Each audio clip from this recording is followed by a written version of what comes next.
You know, I've been 5 years with the other brand, and to change to a new brand is always a bit difficult, I would say, in the beginning. You know, in this game, results give you the confidence. Results breed more good results, and you're ready to go, mate. There's nothing you can't do. He needs to know that what he's capable of. Zie, die moet je al rechtop gaan zitten. Hier, kijk, rechtop zitten. Niet vooruit, rechtop moet je. Je moet hem voelen. Zo, je moet hem voelen. What can he say about me, because he knows me for 3 years, you know, and still he comes with new things. And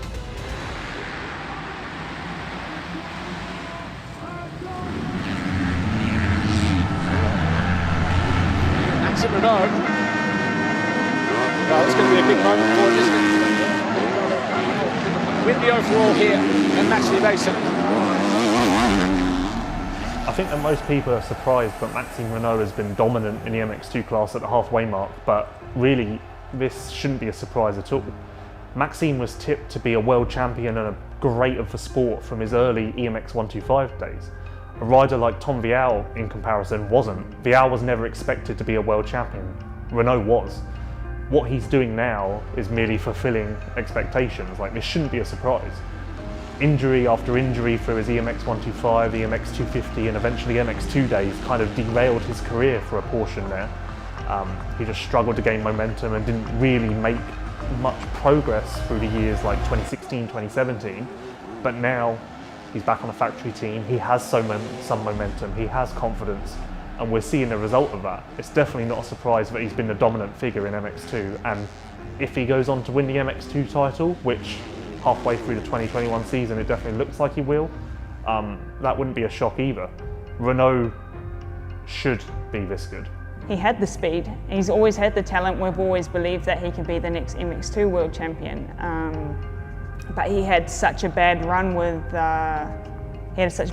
injuries. Like he explained, his shoulder, he did a lot of damage to there, and then his elbow, and that was a result of another rider landing on him.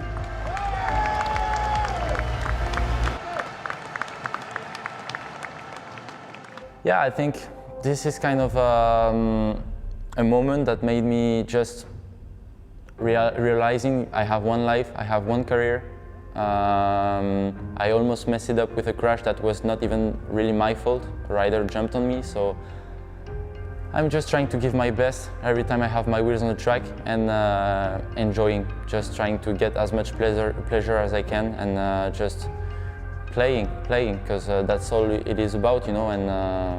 And this is helping me for sure, because I see it as a second chance, and you don't have so many times a second chance, you know, so no pressure at all.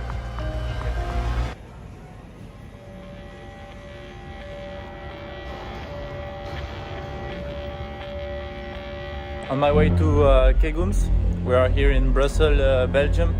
So yeah, heading for the 7th round of the season. Really looking forward to that round because the track is really nice. So yeah, just follow me during my trip.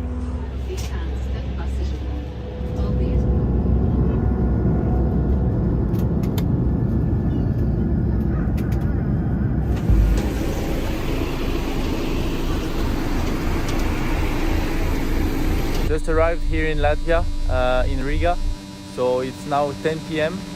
We just take the location car and then we are going to our hotel and have a good sleep for tomorrow, Friday, going maybe at the track and have a little look at the layout. So yeah, have a good night guys, see you tomorrow.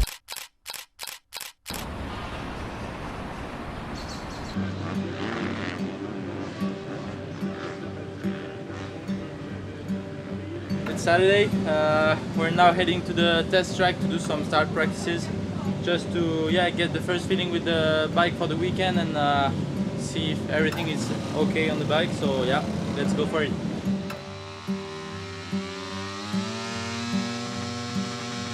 I had so much injuries, and one really big one in 2017.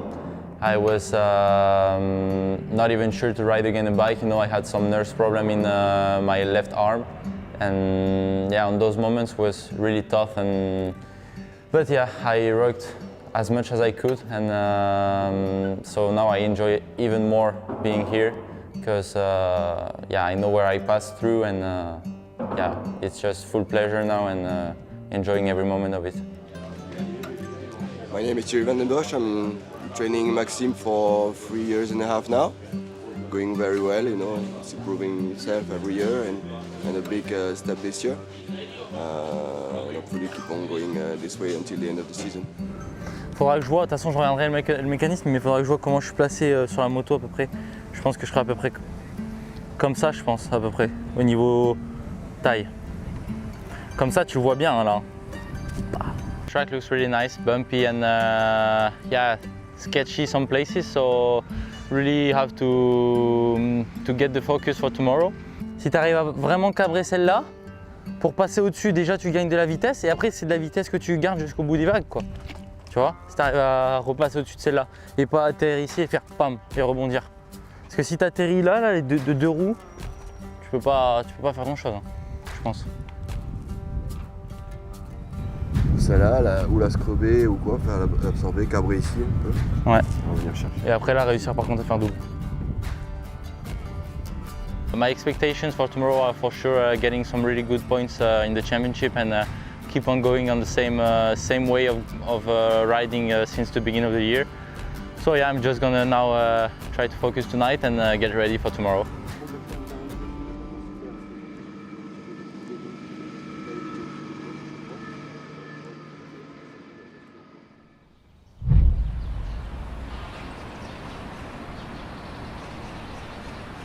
Sunday morning, we are now on our way to the track. It's 7:44, so yeah, just getting ready slowly for the warm-up at 9:15 and then ready to start the day.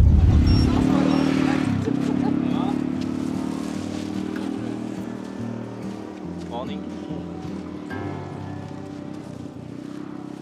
Ça va? All good? Ça va toi? Ready to rumble? Yeah. Ready. How are you? All right. Good. So he's come a long way, but like in terms of his ability, his work ethic, his determination, he's undoubtedly like the most determined rider on the line, I would say. Yeah, now I'm starting the day with going to prepare my stuff a little bit. And then going to the physio, so I'm gonna have just a little checkup and releasing a little bit some muscles and getting fully ready and fully focused for the practice to get some good feelings on the track. And then before both motos, I will go back to the physio, have a little manipulation, let's say, and be ready.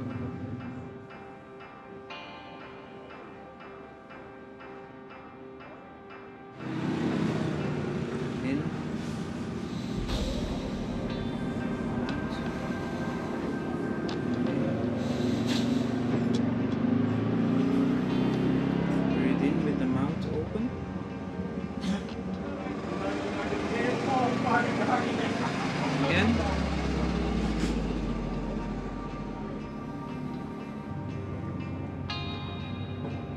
Breathe in deep and out. Yeah, actually my arm is not 100%. I don't talk so much about it because I don't want to, yeah, there's no excuse. I mean, I'm used to it and it's not a problem for me as in the riding, but my left arm is for sure less strong than the right arm. I still have sensibility problem on my two fingers, on the index and yeah, the middle one. And so yeah, I'm just used to it now. You know, I don't feel my clutch with the two fingers. I just feel it a different way. You know, just not sensitive, but feel it as a movement. But I'm used to it, and it's not a big problem. I can perform on a high level with it, so this is not a problem. I'm just going through it.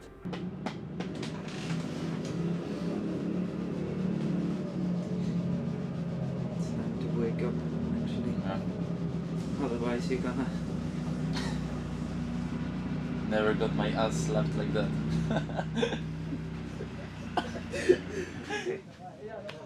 Done? Yeah. Thank you.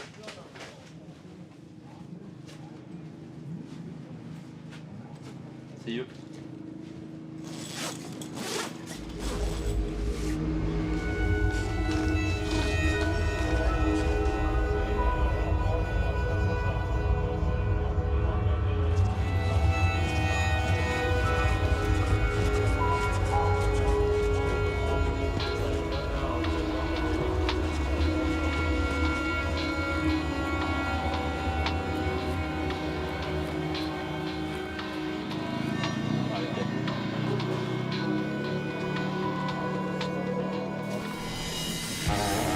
Maxime Renault once again, 30.7, so only a tenth off. Sector 2, imminent as he enters Sector 3, almost now-ish. And Maxime Renault, is it green again or 32.1?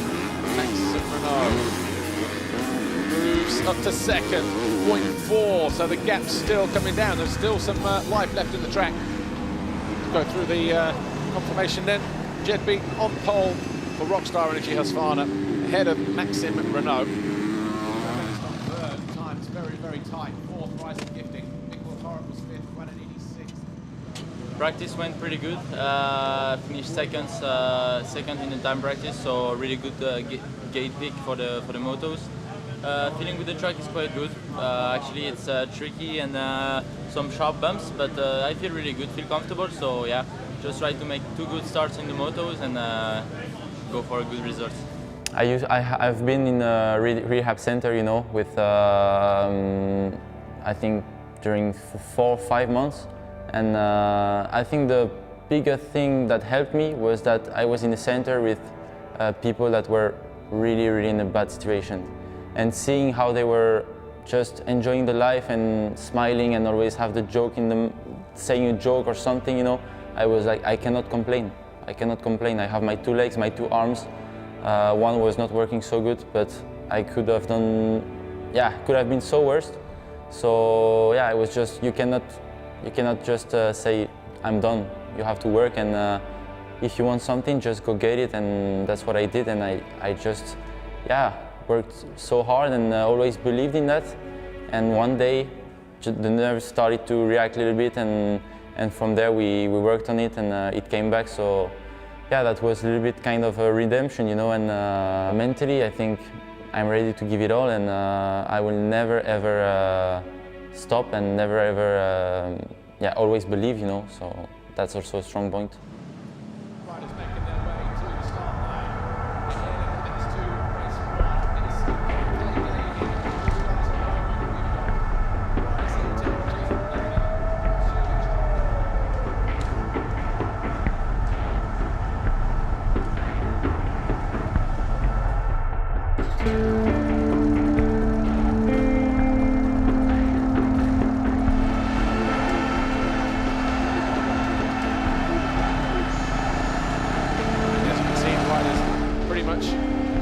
Ready to make their way to the start line from the waiting zone.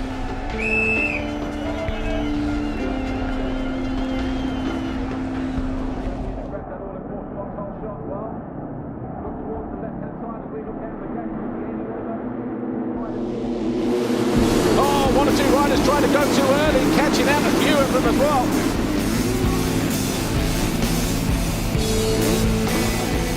And Renault has snuck up the inside of Jorgo Kids and moved into 3rd place. The gap, is it coming down this time around? Yes, it is, 1.2 seconds. A flying lap for Maxime Renault, 2:03.2 compared to 2:05 on the Italian. This is for the lead, and he does. He's got that corner absolutely die on Maxime Renault. On the home stretch, he came through a little bit of traffic at the beginning. He set fast lap after fast lap. He goes on to win race 1 here.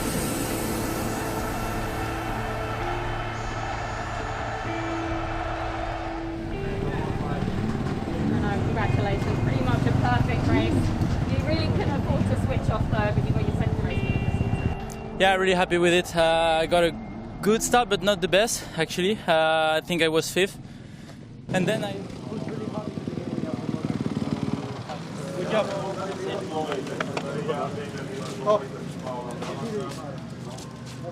I'm surprised, but he's doing even better in the key moments of the championship. The right moment when the others are a little bit in trouble, bam, is there taking the most of the points. The moment where someone is popping up and saying like, maybe I can fight with him, bam, is winning again. So he's doing it very, very well. I will not be surprised if at the end of the season he can win the championship.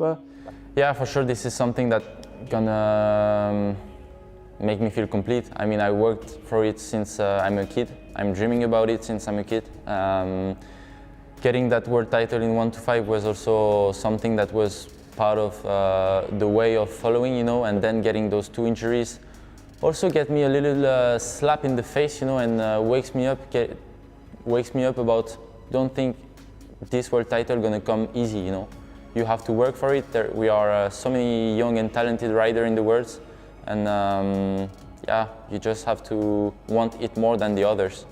And now I feel like I'm ready this year. I've put the job in, and but yeah, there's always a part of unknown, you know. So, but yeah, I have the red plate. I feel good. My bike is working really good. I feel in shape. We will see this season how it will end. I made a big push in the first 15 minutes, and then just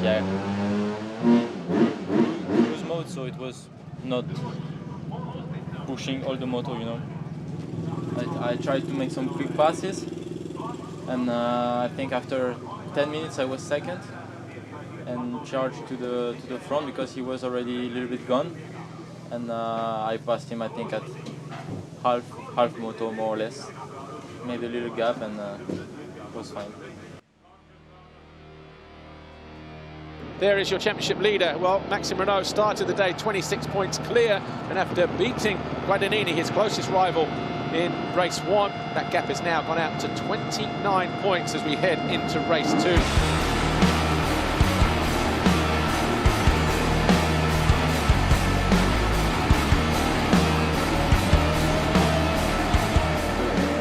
Bringing his A game today. It's going to be the perfect day for the Frenchman. Took 3 points out of his rival Mathieu Guadagnini in race 1. He's going to take another 5 points out of him here in race 2. On his way down to the line then, Maxime Renaux. He started the lap 2.1 seconds clear.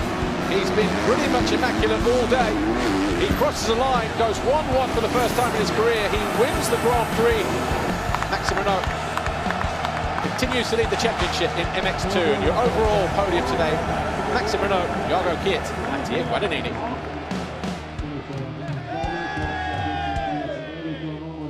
You obviously had riders like Gauthier Paulin, who challenged for world titles, Marvin Musquin, who was a world champion twice, but Romain Febvre has kind of really led the way for aspiring French riders who want to be a star in the MX2B series.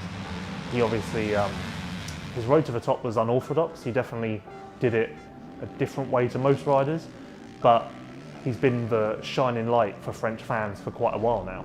The first year in 2015, I was rookie in the class. You know, you are coming, you don't expect anything. I was on the factory team with a new bike and everything. I was learning everything every time I was on the bike.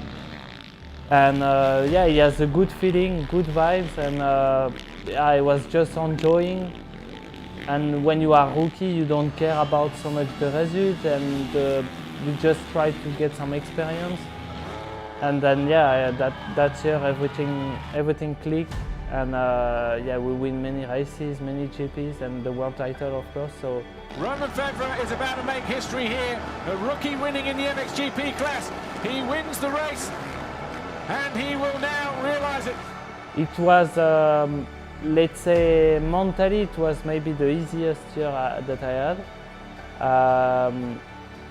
But like to win, if I win at the end of the season, it will be 6 years after my first world title. So it can be for sure a good one, especially with all the hard years that I had in the past. And for my team too, because I think Kawasaki has never been world champion on the 450. So yeah, I would like, yes.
My name is Cameron Myler. I'm a 4-time Olympian in the sport of luge.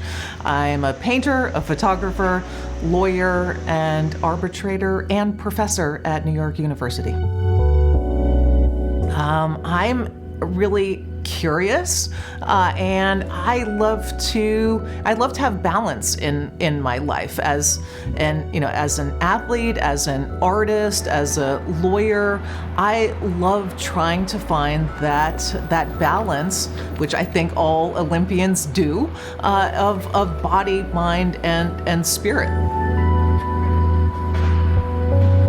So my first artwork is focused on the word believe, and believe is something that every Olympic athlete must do. Believe in themselves and in their talents and what they're going to do on the day of competition. And I also have text incorporated. So the lawyer part of me, the part of me that has respect for rules and the foundation of the Olympic movement we find in the Olympic Charter, which starts with the fundamental principles. So it talks about what is Olympism. Winter is magical, and the snow and the ice and being able to do different sports in that kind of context for me is always something that I've loved.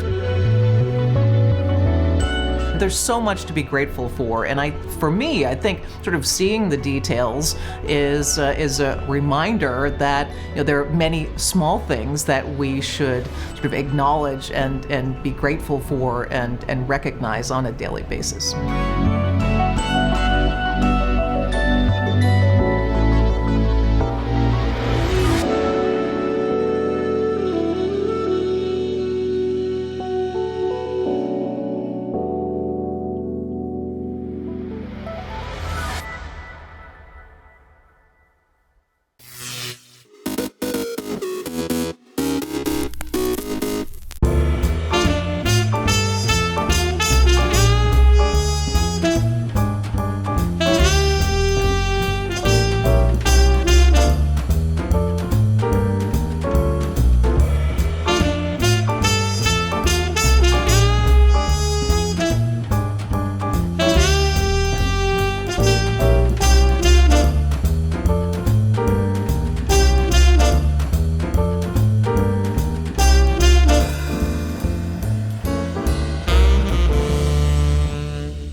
Nude Bethesda is like the spiritual home of free thinkers. It's a sort of vast landscape that's almost biblical in magnitude. The harshness of it makes you a much more thoughtful and spiritual person. It's almost an oasis for people who are innovative in their thinking. Because to survive on such a land means you have to be stronger. You have to look for answers in non-traditional ways. This seems to be a place that is a magnet for people who want to express themselves, and makes it a visually interesting place to be as a photographer. To my friends in America, if they wanted to find an area that was quirky, warm, creative, and in the middle of a fantastic land, I would say come to Nude Bethesda, because that's where they would find it all together in one small, wonderful place.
March 20th, 2003. American and British forces invade Iraq from neighboring Kuwait. Associated Press correspondent Ross Simpson is with the U.S. Marines. They knocked out a T-55 Iraqi tank and engaged some mechanized infantry just a few minutes after we crossed the berm that separates Iraq from Kuwait. 2004. The U.S. military charges 6 American soldiers with abusing prisoners at Abu Ghraib prison outside Iraq's capital, Baghdad. 1815. France's Napoleon Bonaparte returns to Paris and regains power after escaping exile on the island of Elba. Napoleon is driven back into exile months later after his defeat at the Battle of Waterloo. 1852. Uncle Tom's Cabin, Harriet Beecher Stowe's influential novel condemning slavery, is first published. The book intensifies divisions in the United States over slavery less than a decade before the Civil War breaks out. 1995. In Tokyo, a doomsday cult releases the poisonous gas sarin on 5 subway trains. The attack kills a dozen people and sickens more than 5,500 others. And 1969, musician John Lennon of the Beatles marries artist Yoko Ono in Gibraltar.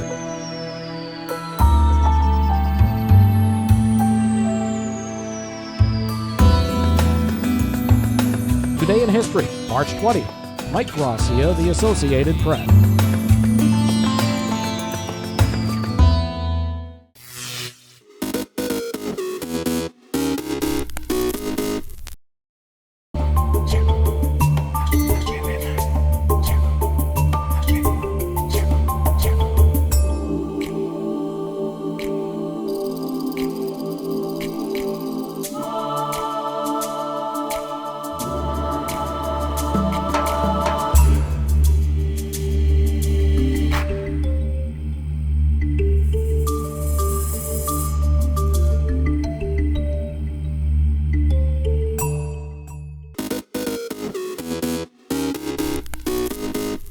Welcome back in our studio, and in today's news,